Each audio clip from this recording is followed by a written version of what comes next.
guys? It's NautoAce, and I want to give my thoughts on the PlayStation very first episode of State of Play. So basically, for people who don't know, it's Sony Interactive Entertainment's version of the Nintendo Direct.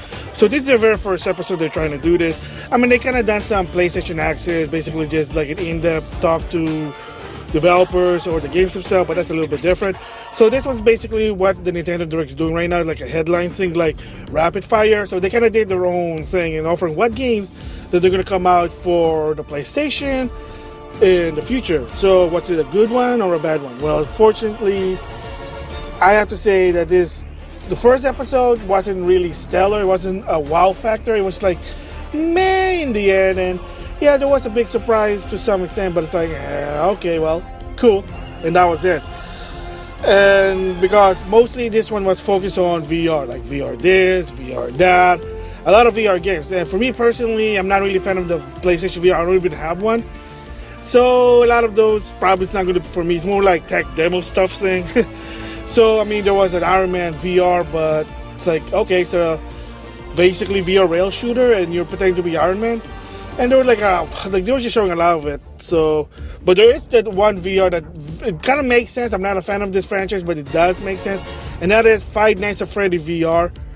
It makes sense, and it is not just a port from the PC version. Apparently, it's sort of a little bit revamped to make it VR, environment. But it's basically all 4 or 5 games. I've not been following this Freddy game. It has a good lore, but to some extent, I'm not a fan of it. Yeah, apparently it plays all the 5 games, the environment, and in VR mode. And the character model decided, hey, got better. Rather than 3D render, now to a, surprisingly, guess what? Now they're 3D model. But again, it just makes sense if you're a fan of this. If you want to get your shock trailer, jump scare type of thing, this is it. Five Nights at Freddy VR. It just makes sense. And the last thing that's something that interests me on this State of Play is basically the last thing they showed. And no, not Days of Gone. I mean, yeah, it looks like a zombie third-person shooter type story. I know it's been developed for a long time, but they keep pushing it back.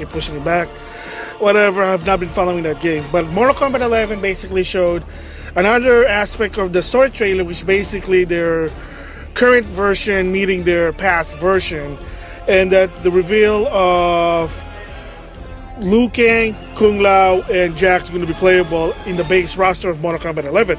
First of all, Liu Kang and Kung Lao kind of makes sense. I mean, without them, it wouldn't be Mortal Kombat. I mean, it is what it is. I mean, I know it's kind of weird that in Mortal Kombat Deadly Alliance they got rid of Liu Kang, which is weird. And I don't even know what the story of him getting killed, but it is what it is.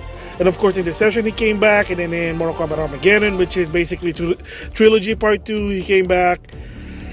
So, why not? So, it's kind of given that you have to have Kung Lao and Liu Kang in a Mortal Kombat. Without them, it's like saying no Ryu in Street Fighter game. It's just weird. So, yeah, Jack to finally show what it looks like. I mean, and here's a question about for some people who probably not into with Mortal Kombat 11. But do you get 2 versions, or like the younger stuff, like an Echo Fighter, a la Smash Brother? No, it's to either change them to their older self to a younger self. It's basically the gear system from Injustice 2. They're, I think, either skin that changes your character from the younger version to the older version. And then, of course, kind of like Injustice 2, certain gear gives you certain skill. I know it's kind of convoluted with Injustice if you're not into it, but in tune to it, that's what I meant. But yeah, I mean, interesting. They showed a old school versus new school Mortal Kombat character, like the story mode, the characters. It's fun, it's funny. But yeah, so overall, this State of Play, is it good? Is it bad? I would say right now, it's a little bit leaning to the bad side. Like, this is your first episode, and this is what you're gonna do: VR, and more VR. Yeah, probably not a good idea, but apparently there was report that they sold 4.2 million PlayStation VR. Okay, fine. Weird, but sure, why not? But to some extent, like, it's not really that wow. I mean, you could probably argue that the first Nintendo Direct was the same thing to some extent. I can't really remember, but I know a lot of people were skeptical about it. So, I mean, all I can say is that it's their first episode.